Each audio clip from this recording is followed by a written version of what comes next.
Hello everyone, welcome back to my channel sonusspecial. ಇವತ್ತು ನಾನು ಚಪಾತಿಗಾಗಿರ್ಬೋದು, ಪೂರಿಗಾಗಿರ್ಬೋದು, ಅದೇ ರೀತಿ ಬಿಸಿ ಬಿಸಿ ಅನ್ನದ ಜೊತೆಗಾಗಿರ್ಬೋದು ಒಂದು ಒಳ್ಳೆ ಸೂಪರ್ ಆಗಿರ್ತಕ್ಕಂಥ ಕಾಂಬಿನೇಷನ್ನ ತಂದಿದ್ದೀನಿ. ಸೊ ನಿಮ್ಗೆ ಆಲ್ರೆಡಿ ಗೊತ್ತಾಗಿದೆ, ಹೌದು, ನಾನು ಮಾಡ್ತಾ ಇರೋದು ರಾಜ್ಮಾ ಕರಿ. ತುಂಬಾ ಟೇಸ್ಟಿಯಾಗಿರುತ್ತೆ, ತುಂಬಾ ಸಿಂಪಲಾಗಿ ಮಾಡ್ಕೊಳ್ಬೋದು. ಬನ್ನಿ ಈ ರಾಜ್ಮಾ ಕರಿನ ಹೇಗೆ ಮಾಡೋದು ಅಂತೇಳಿ ನೋಡ್ಕೊಳ್ಳೋಣ. ನಾನಿಲ್ಲಿ 1 ಕಪ್ ರಾಜ್ಮಾ ಕಾಳನ್ನು ತೊಗೊಂಡಿದ್ದೀನಿ. ನಾನು ಇದನ್ನು ಓವರ್ ನೈಟ್ ನೆನೆಸಿರೋದು. ನಾವು ಬೆಳಗ್ಗೆ ಮಾಡಬೇಕು ಅಂತ ಅಂದರೆ ನೈಟ್ ನೆನೆ ಹಾಕಿದರೆ ಸಾಕಾಗುತ್ತೆ. ನಾನಿಲ್ಲಿ 1 ಕಪ್ ಕಾಳನ್ನು ನೆನೆ ಹಾಕಿದ್ದೆ. ನೀರನ್ನೆಲ್ಲ ಚೆನ್ನಾಗಿ ಸೋರಿಸಿ ಮತ್ತೆ ಇನ್ನೊಂದು ಸರಿ ವಾಶ್ ಮಾಡಿ ನಾನು ಕುಕ್ಕರ್ಗೆ ಕಾಳನ್ನು ಸೇರಿಸ್ಕೊಳ್ತಾ ಇದ್ದೀನಿ.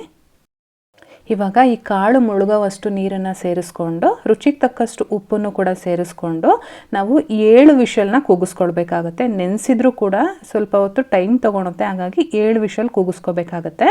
ನೋಡಿ, ಇಲ್ಲಿ 7 ವಿಷಲ್ ಆದಮೇಲೆ ತೋರಿಸ್ತಾ ಇದ್ದೀನಿ.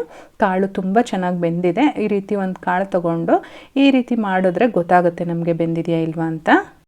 ಇವಾಗ ನಾನಿಲ್ಲಿ ಸ್ಟವ್ ಮೇಲೆ ಒಂದು ಕಡಾಯಿ ಇಟ್ಕೊಂಡಿದ್ದೀನಿ. ಕಡಾಯಿಗೆ ಒಂದು 2 ಟೀ ಸ್ಪೂನಷ್ಟು ಎಣ್ಣೆ ಹಾಕಿದ್ದೀನಿ. ಹಾಗೆ 1 ಟೀ ಸ್ಪೂನಷ್ಟು ತುಪ್ಪ ಕೂಡ ಸೇರಿಸ್ತಾ ಇದ್ದೀನಿ. ಬೆಣ್ಣೆ ಇದ್ದರೆ ನಾವು ಬೆಣ್ಣೆಯಲ್ಲಿ ಬೇಕಾದರೂ ಒಗ್ಗರಣೆ ಮಾಡ್ಕೊಳ್ಬೋದು. ಎಣ್ಣೆ ಚೆನ್ನಾಗಿ ಕಾಯ್ದ ಮೇಲೆ ನಾನು ಒಗ್ಗರಣೆಗೆ ಒಂದು ಪಲಾವ್ ಎಲೆ, ಒಂದು ಅರ್ಧ ಟೀ ಸ್ಪೂನಷ್ಟು ಜೀರಿಗೆನ ಸೇರಿಸಿದ್ದೀನಿ.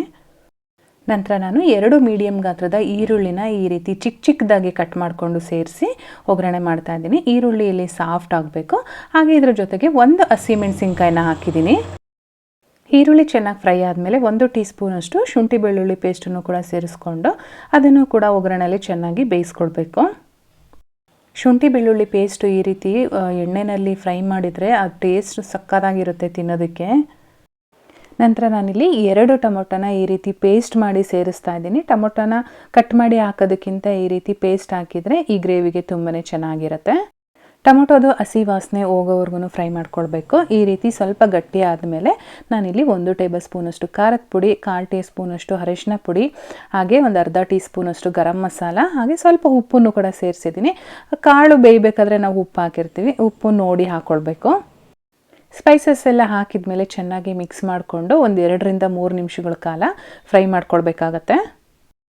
ಇವಾಗ ಎಲ್ಲದೂ ಕೂಡ ಚೆನ್ನಾಗಿ ಫ್ರೈ ಆಗಿದೆ. ಇವಾಗ ನಾನು ರಾಜ್ಮಾನ ಬೇಯಿಸಿ ಇಟ್ಕೊಂಡಿದ್ದೆ ಅಲ್ವಾ, ಕುಕ್ಕರಲ್ಲಿ ಕೂಗಿಸಿ, ಅದನ್ನು ನೀರು ಸಮೇತವಾಗಿ ನಾವು ಹಾಕ್ಕೊಳ್ಬೇಕಾಗತ್ತೆ. ನೀರು ಬಸ್ದು ಸಪ್ರೇಟಾಗಿ ಕಾಳು ಹಾಕೋದು ಆ ಥರ ಎಲ್ಲ ಮಾಡಬಾರ್ದು. ಸೊ ನೀರು ಸಮೇತ ನಾವು ಇದ್ರ ಜೊತೆಗೆ ಹಾಕ್ಕೊಳ್ಬೇಕು. ನೀವೇನಾದರೂ ರೈಸಿಗೆ ಈ ಗ್ರೇವಿ ಮಾಡ್ತಾ ಇದ್ದೀರಾ ಅಂತ ಅಂದರೆ ಇನ್ನೂ ಸ್ವಲ್ಪ ನೀರನ್ನು ಆ್ಯಡ್ ಮಾಡಿಕೊಂಡು ಸ್ವಲ್ಪ ತೆಳುವಾಗಿ ಮಾಡ್ಕೊಳ್ಬೋದು. ನಾನಿವತ್ತು ಪೂರಿ ಜೊತೆಗೆ ಮಾಡ್ತಾ ಇದ್ದೀನಿ, ಹಾಗಾಗಿ ಸ್ವಲ್ಪ ಗಟ್ಟಿಗೆ ಮಾಡ್ಕೊಳ್ಳೋಣ ಅಂತೇಳಿ ನಾನು ನೀರೇನು ಸಪ್ರೇಟಾಗಿ ಆ್ಯಡ್ ಮಾಡಿಲ್ಲ. ಇದ್ರ ಜೊತೆಗೆ ಸ್ವಲ್ಪ ಕೊತ್ತಂಬರಿ ಸೊಪ್ಪನ್ನು ಆ್ಯಡ್ ಮಾಡಿದ್ದೀನಿ ಕಟ್ ಮಾಡಿಬಿಟ್ಟು. ಇವಾಗ ಒಂದು 10 ನಿಮಿಷಗಳ ಕಾಲ ಮೀಡಿಯಮಲ್ಲಿ ಇಟ್ಕೊಂಡು ಬೇಯಿಸ್ಕೊಂಡ್ರೆ ಆಯಿತು. ಆ ಕಾಳುಗಳಂತೂ ತಿಂತಾ ಇದ್ದರೆ ಅಲ್ಲಿಗೆ ಸಿಕ್ಕಿದಾಗ ಎಷ್ಟು ಚೆನ್ನಾಗಿ ಅನಿಸುತ್ತೆ ಗೊತ್ತಾ, ತುಂಬಾ ಚೆನ್ನಾಗಿರುತ್ತೆ.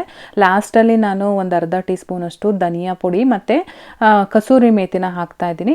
ಎಲ್ಲದೂ ಕೂಡ ಹಾಕಾದ್ಮೇಲೆ ಇನ್ನೊಂದು ಸಲ ಚೆನ್ನಾಗಿ ಮಿಕ್ಸ್ ಮಾಡಿಕೊಂಡು ಮತ್ತೆ ಒಂದು 5 ನಿಮಿಷಗಳ ಕಾಲ ನಾನು ಬೇಯಿಸ್ತಾ ಇದ್ದೀನಿ. ನೋಡ್ತಾ ಇದ್ರೇ ಎಷ್ಟು ಚೆನ್ನಾಗಿ ಕಾಣಿಸ್ತಾ ಇದೆ ಅಲ್ವಾ, ತಿನ್ನೋದಕ್ಕೂ ಕೂಡ ಅಷ್ಟೇ ಚೆನ್ನಾಗಿರುತ್ತೆ. ಸೊ ನೀವು ಕೂಡ ಒಂದ್ಸಲ ಮಾಡಿ ಹೇಗೆ ಬಂತು ಅಂತೇಳಿ ನನಗೆ ಕಮೆಂಟ್ ಮಾಡಿ ತಿಳಿಸಿ. ಇವತ್ತಿನ ರೆಸಿಪಿ ನಿಮಗೆಲ್ಲ ಇಷ್ಟ ಆಗಿದೆ ಅಂತ ತಿಳ್ಕೊತೀನಿ. ಇಷ್ಟ ಆಗಿದರೆ ಒಂದು ಲೈಕ್ ಮಾಡಿ, ಚಾನಲ್ಗೆ ಹೊಸದಾಗಿ ವಿಸಿಟ್ ಮಾಡಿದರೆ ಸಬ್ಸ್ಕ್ರೈಬ್ ಮಾಡಿಕೊಂಡು ಪಕ್ಕದಲ್ಲೇ ಕಾಣಿಸೋ ಬೆಲ್ಲೈಕನ್ ಮೇಲೆ ಕೂಡ ಕ್ಲಿಕ್ ಮಾಡಿ. ಹಾಗೆ ಫೇಸ್ಬುಕ್ ಪೇಜಲ್ಲಿ ನೋಡ್ತಾ ಇರೋರು ಫಾಲೋ ಮಾಡೋದಂತೂ ಮರಿಬೇಡಿ. ನಾನು ಮತ್ತೆ ಸಿಗ್ತೀನಿ ಮುಂದಿನ ವಿಡಿಯೋದಲ್ಲಿ. Thank you.